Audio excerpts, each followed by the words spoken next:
তুমি স্বীকার করলেও মরে যাবা, স্বীকার না করলেও মরে যাবে। চোখ বন্ধ রাখলেও কবরে যাইতে হবে, চোখ খোলা রাখলেও কবরে যাইতে হবে। কি বলে, রাজপ্রাসাদের মানুষটাও মরে যাবে, কুড়ে ঘরের মানুষটাও মরে যাবে। সুখের খাবার যার মুখে সেও মরে যাবে, ভিক্ষার থালা যার হাতে সেও মরে যাবে, যাবে না? তো যেটা নিশ্চিত অনিবার্য বাস্তবতা, যে মৃত্যুকে আড়াল করার, অস্বীকার করার, পাশ কাটার কোনই ব্যবস্থা নাই, কোনই ব্যবস্থা নাই। না ক্ষমতা দেখাইয়া, না কাইন্দা কাইটা, কোনো সিস্টেম নেই। ক্ষমতা দিয়েও মৃত্যুকে ঠেকানো যাবে না, কাইন্দা কাইটাও কি করা যাবে না মৃত্যুকে। যেটা নিশ্চিত সেটাকে ভুলে যাওয়া কেন ভাই? কেন ভুলে যাব আমরা? আল্লাহর নবী সাল্লাল্লাহু আলাইহি ওয়াসাল্লামের যেই হাদিস আমি পড়ছি, এটাই নবীজি বলছেন, আকসিরু যিকরা হাদিমিল লাযযাত, আমার উম্মত প্রতিদিন বেশি বেশি ওই জিনিসটাকে স্মরণ করো যেটা তোমার সমস্ত স্বাদ, আহ্লাদ, সমস্ত ব্যস্ততা সবকিছুকে স্তব্ধ করে দিবে। সবকিছু, সেটার নাম মৃত্যু।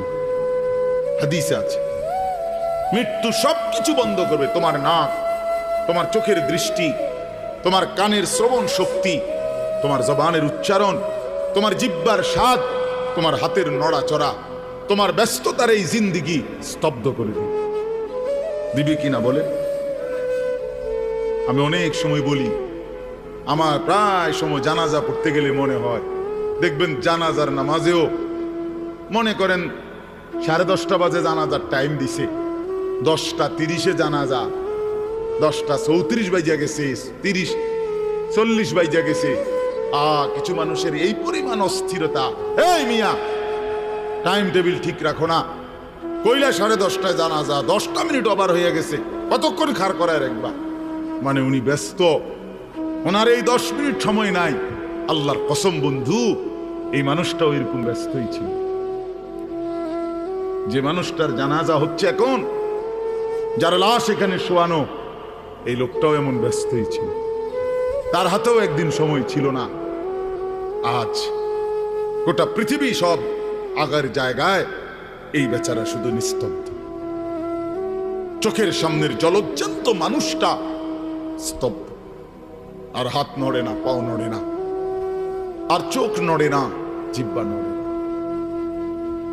এজন্য দুনিয়ার এই ব্যস্ততার ভিতর দিয়ে আমরা যদি মনে করি যে আমি শুধুই দুনিয়া, ভালো মন্দ, লাভ লোকসান, চাওয়া পাওয়া, প্রাপ্তি অপ্রাপ্তি, মনের চাহিদা পূরণ, সবকিছু শুধু দুনিয়া ভাইয়া, বাবা তো আখিরাত কার জন্য? কবর কার জন্য? তাইলে নবীজি সাল্লাল্লাহু আলাইহি সাল্লাম কাকে তাইলে আখিরাত বুঝাইতে চাইছেন? আল্লাহর কোরআন এমন কোন সূরা নাই, কোরআন শরীফের 114টি সূরা, 114টি সূরার এমন কোন সূরা নাই, এমন কোন রুকু নাই কোরআনে যেখানে আখিরাতের কথা, পরকালের কথা আলোচনা নাই। এই পরিমাণ আল্লাহ তাআলা আখিরাত, আখিরাত, পরকাল, পুনরুত্থান, হাসরের মাঠ, এগুলো আল্লাহ তাআলা এতবার বলছেন, অস্বীকার করার, পাশ কাটার কোনো সুযোগ নেই, কোনো সুযোগ নেই।